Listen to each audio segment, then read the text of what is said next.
When I was younger, I really didn't know what cerebral palsy was, but I knew it made me different.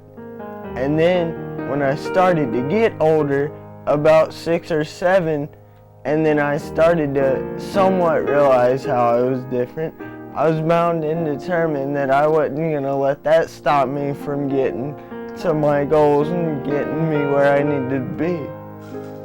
15-year-old Zach Harris lives on Evansville's west side with his close-knit family, his father, and his grandparents. Zach talks matter-of-factly about cerebral palsy. It's always been a part of his life. But when Zach was just over a year old and his dad, Lonnie, first heard those unfamiliar words, the young father was devastated.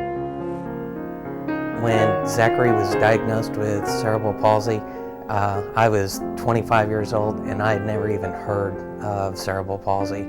I didn't have a clue what it was, and that was probably the most devastating day of my life. Even in the Marine Corps, I'd never dealt with anything as devastating as being told that my son had cerebral palsy.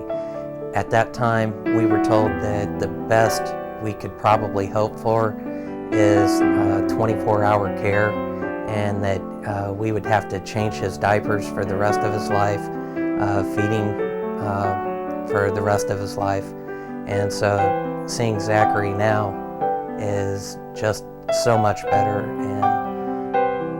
than we ever expected or could have ever hoped for. Luckily, I've got a good mom and dad, and they were there to help. And then we talked to some of the people out at the rehab center, and they were able to get Zachary into OT and PT at 16 months. They started working with Zachary to gain neck and trunk control, and to a certain extent we still work on that almost every day now. At Easterseals, it's helped me, be able to gain more physical independence and be able to help me do more things on my own and be more independent just throughout life, where I don't have to have somebody do every single thing for me.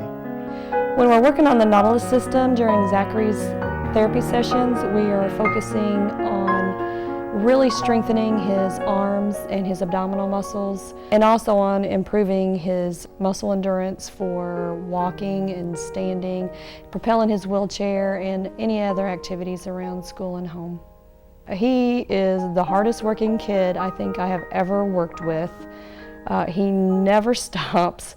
I could be torturing him and he would never let me know. He just says, no pain, no gain, let's push through it. This is what needs to happen if I'm going to accomplish my goals. When we're in the Biodex system, we are focusing a lot on Zach putting more weight through his legs. It's not something that he's able to do real readily without a little bit of assistance, so the machine helps support his weight a little bit so I can help him focus on correct foot placement and keeping his posture nice and tall as he's walking or standing. Zachary is a very motivational figure here at the center. He works so hard at everything he does, and he's never has a down day, and it inspires all the other kids here in the center and some of the adults that are in the gym at the same time as he's working to really push themselves when they see Zach pushing himself so hard. Zach is a freshman at Evansville's F.J. Wrights High School. He's a standout in the classroom, making the A honor roll and earning a spot on the all-city academic roster. Zachary is a very intelligent young man, very energetic, very outgoing. He's got a wonderful personality, and he wants to try and help other people as much as possible.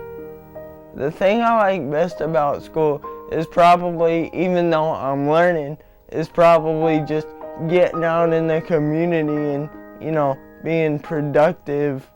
Wrights High School's long-standing reputation as a football powerhouse is well-deserved.